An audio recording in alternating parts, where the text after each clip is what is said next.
I'm fine. How are you guys? Great, Greg. Yeah? Well, I've got to take the next day or so and, complete this mourning process. What happened? Well, one of my brethren was, given the let go. And, we talked about it before. The punters and kickers are a very small fraternity, regardless. And we all empathize with each other because most of us have gone through a stint like Blair Walsh did. And, it's never fun. We saw Sam Bradford get into a rhythm, Mike. This Pat Shurmur offense is kind of taking shape to what it was, kind of getting away from what Norvit put in and making it more as Shurmur's offense. And for a while there on Sunday, he couldn't miss, even with the holes that are in this offensive line. Just think how good Sam Bradford would be if he could play behind like Dallas's offensive line. He hasn't. Sam Bradford can be a very good quarterback. He just isn't protected.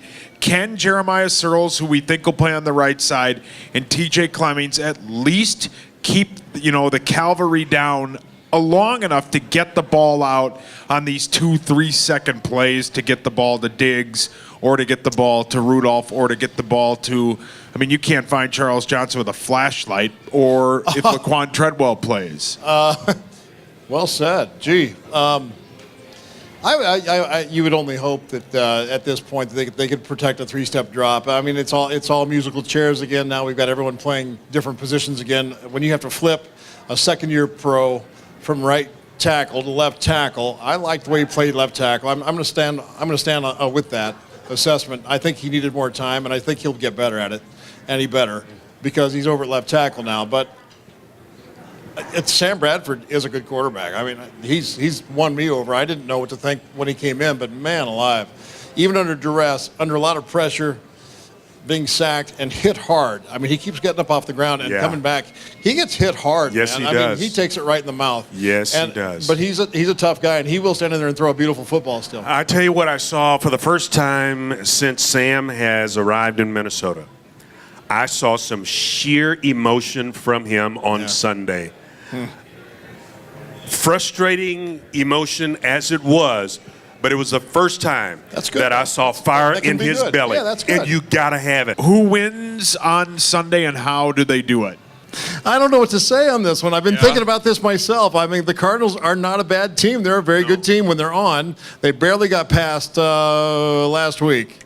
San Francisco, they were 14.5-point favorites. I just think that it's going to be a tough game to win. I really do. They have receivers. They got Floyd from here. They've got Fitz, who we talked about. They got Brown. They've got the Johnson is the running back. They've got a big offensive line. But they run into what we think is a pretty good defense. Are they? I hope so. I hope that everything goes well. If they play like they can, they'll do well. But then you have to look at the offense into that defense and Patrick Peterson. I don't know. For me right now, it's become a big question mark with the Vikings. I think that we have a chance to beat them at our place. I'll say that we win by a field goal. And I'm just rolling the dice, kind of saying that. And everything has to go right. Everything. The offense, and you can't have penalties and win this game. You can't have them. You've got to run the ball effectively sometimes. At least make them respect it. How you're going to throw on them, I don't really know. Because Diggs is going to be covered by Peterson. It's going to be a tough game, really hard game. Greg? Tough game. You win it by hook or crook. That X factor is going to be stopping them on kickoff return, getting them great field position.